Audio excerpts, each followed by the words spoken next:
Assalamualaikum warahmatullahi wabarakatuh. Perkenalkan, nama saya Ahmad Yani Pramudia, NIM 1919 1050 1034 dari Program Studi Perencanaan Wilayah dan Kota Universitas Jember. Nah, kali ini saya akan membahas mengenai isu pertanian yang terdapat di Indonesia, yang merupakan salah satu bagian dari UTS Pertanian Industrial. Untuk tahap awal, kita akan membahas pengertian pertanian industrial terlebih dahulu. Pertanian industrial atau biasa kita dengar dengan kata agroindustri adalah suatu kegiatan industrial yang memanfaatkan hasil pertanian sebagai bahan baku, serta merancang dan menyediakan peralatan serta jasa untuk kegiatan tersebut. Selanjutnya, bukan rahasia lagi, negara kita sudah dikenal dunia bahwa negara kita ini adalah negara yang sangat kaya. Bahkan ada pepatah bahwa tongkat kayu dan batu jadi tanaman, saking kayanya tanah Indonesia ini.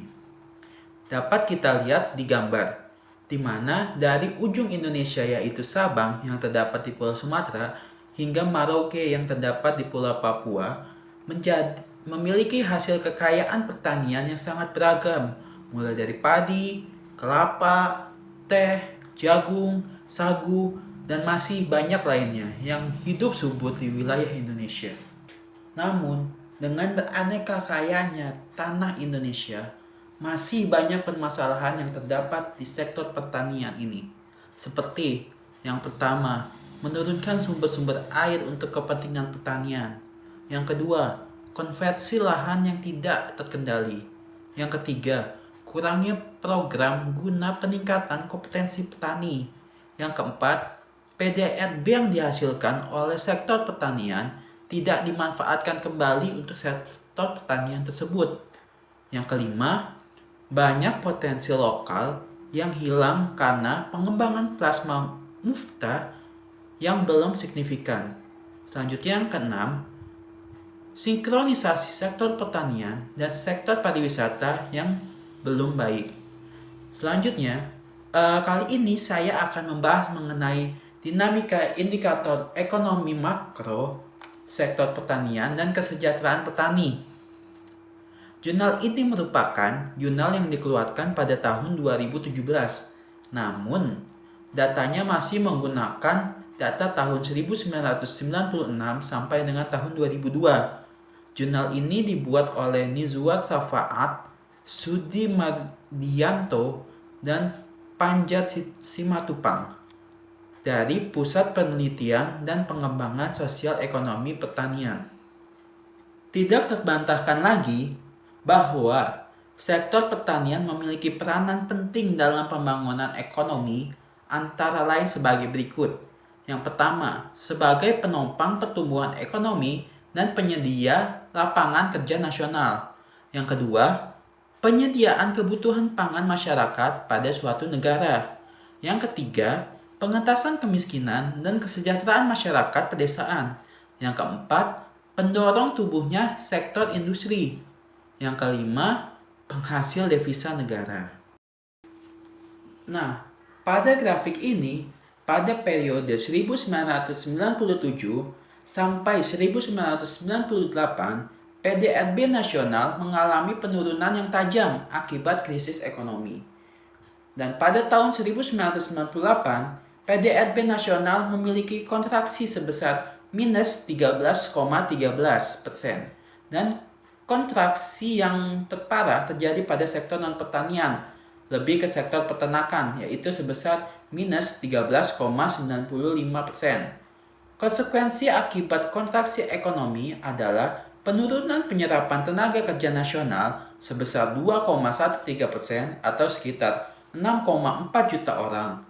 Semua sektor ekonomi kecuali listrik mengalami penurunan penyerapan tenaga kerja. Sementara itu, sektor pertanian justru mampu meningkatkan kapasitas penyerapan tenaga kerja sebanyak 432.350 orang. Fakta ini menunjukkan bahwa selama krisis ekonomi, sektor pertanian telah berperan sebagai sektor penyangga ekonomi nasional selama kurun waktu 1999 sampai 2002. Pertumbuhan PDRB nasional terperangkap dalam siklus pertumbuhan rendah dan fluktuatif atau merangkak. Hal ini tercermin dari pertumbuhan PDRB pada tahun 2000 yang lebih tinggi dibandingkan pada tahun 1999. Namun, pada tahun 2001 mengalami penurunan dan pada tahun 2002 mengalami sedikit peningkatan. Namun demikian, pada tahun 2002 PDRB nasional telah pulih ke tingkat sebelum krisis pada tahun 1996. Seperti terlihat dalam indeks PDB tahun 2002 yang mencapai 103,13% dibandingkan dengan tahun 1996. Pertumbuhan PDB nasional tahun 2003 hingga 2 atau 3 tahun ke depan diperkirakan masih mengalami moving paused. Perkiraan tersebut didasarkan pada kemungkinan terjadinya ketidakpastian situasi politik di dalam negeri menjelang pemilihan umum pada tahun 2004. Terjadinya Perang Teluk II dan wabah penyakit SARS yang hingga saat itu sudah semakin luas penyebarannya dan belum ditemukan alternatif pengobatannya. Selanjutnya, pertumbuhan sektor pertanian, tanaman pangan, dan peternakan sedikit bervariasi dari PDB nasional selama periode 1997 sampai 1998. Pertumbuhan PDB sektor pertanian turun drastis akibat krisis ekonomi. Selanjutnya, pada tingkat penyerapan tenaga kerja dan produktivitas tenaga kerja, pada komposisi penyerapan tenaga kerja selama periode 1986 sampai 1997 telah terjadi perubahan struktur penyerapan tenaga kerja nasional, walaupun sangat lamban, di mana penyerapan tenaga kerja di sektor pertanian secara konsisten terus mengalami penurunan, yaitu dari 37,6 juta orang menjadi 36,3 juta orang, atau dari 55,09% menjadi 41,76%. Lambannya perubahan struktur penyerapan tenaga kerja secara nasional menunjukkan bahwa tenaga kerja sektor pertanian mengalami kesulitan untuk keluar dari sektor pertanian. Hal ini disebabkan karena elastisitas tenaga kerja sektor non-pertanian bersifat inelastis dan cenderung menurun. Sebagai contoh, elastisitas tenaga kerja sektor industri tekstil pada tahun 1990 sebesar 0,50, maka pada tahun 1998 turun menjadi 0,16. Selama periode 1998 sampai 2001, kesempatan kerja sektor pertanian mengalami fluktuatif, yaitu meningkat sampai dengan tahun 2000, lalu menurun kembali pada tahun 2001. Kondisi ini mengidentifikasikan adanya pemulihan ekonomi baik di daerah perkotaan maupun di pedesaan. Namun demikian, persentase penyerapan tenaga kerja sektor pertanian pada tahun 2001 sebesar 43,77%, masih lebih besar dibandingkan dengan tahun 1997 sebesar 41,76%. Selanjutnya, berkaitan dengan produktivitas tenaga kerja selama kurun waktu 1990 sampai 1998, kesenjangan produktivitas tenaga kerja sektor pertanian dengan non-pertanian semakin melebar. Pada tahun 1990, persentase produktivitas tenaga kerja sektor pertanian terhadap produktivitas total masih sebanding dengan sektor industri pengolahan, yaitu 93,60% versus 98,07%. Namun, pada tahun 1998, kesenjangan semakin melebar, yaitu 36,11% versus 198,09%. 198,06%. Dan kesenjangan itu terus berlanjut dari tahun ke tahun. Selama kurun waktu 1995 sampai 1998, kesenjangan pendapatan masyarakat ternyata semakin melebar. Apabila pada tahun 1995, perbandingan pendapatan per kapita rumah tangga buruh tani dibanding dengan rumah tangga bukan pertanian, golongan atas di kota sekitar 1:8,82. Maka pada tahun 1998 menjadi 1:9,53. Kesenjangan tersebut terus berlanjut selama tahun 1999 sampai 2002. Kesenjangan pendapatan masyarakat di daerah pedesaan semakin melebar dan diidentifikasikan dari peningkatan indeks Gini dari 0,25 menjadi 0,26. Dengan demikian, pemulihan krisis ekonomi akan berjalan lamban telah menyebabkan peningkatan kesenjangan pendapatan khususnya di daerah pedesaan. Nah, pada tabel yang ini menunjukkan bahwa tidak ada kaitan antara harga beras dan jumlah penduduk miskin. Tetapi sebaliknya, untuk wilayah pedesaan selama masa pemulihan krisis ekonomi, peningkatan harga beras justru menurunkan jumlah penduduk miskin selama periode sebelum krisis ekonomi 1976 sampai 1996.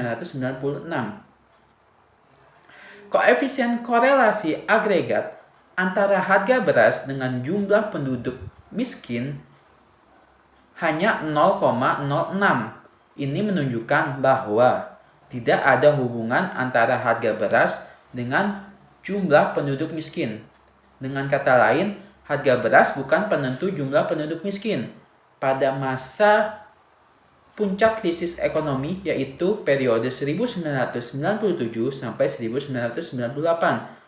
Ada indikasi korelasi positif antara peningkatan harga beras dengan penambahan jumlah penduduk miskin. Namun fakta tersebut harus disimpulkan secara hati-hati karena pada waktu itu kondisi ekonomi dan situasi abnormal.